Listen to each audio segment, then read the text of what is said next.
ભાવનગર શહેરમાં સોમવારે મહાનગરપાલિકાના અધિકારીઓ, ભાજપના ધારાસભ્ય તેમજ કાર્યકર્તાઓની હાજરીમાં દેસાઈનગરથી શાસ્ત્રીનગર સુધીના ફ્લાયઓવર બ્રિજને ટ્રાફિક સમસ્યાના નિવારણ અર્થે વનવે ખુલ્લો મૂકવામાં આવ્યો હતો અને આજે શાસ્ત્રીનગરથી બોરતળાવ નાકા સુધી મોટી સંખ્યામાં ટ્રાફિક જોવા મળ્યું હતું। ત્યારબાદ ટ્રાફિક પોલીસ વિભાગ દ્વારા ટ્રાફિક કંટ્રોલ કરવા માટે ખડેપગે હાજર રહી નિવારણ કરવામાં આવ્યું હતું।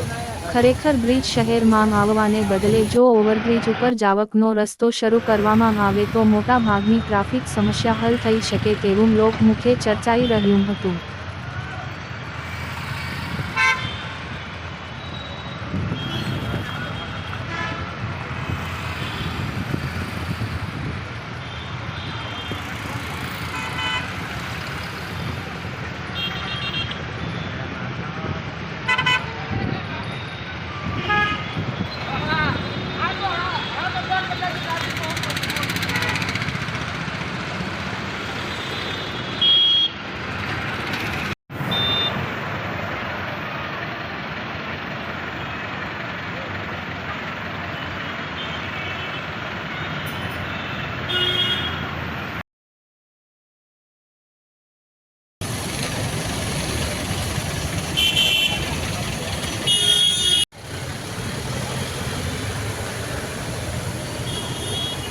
Good morning.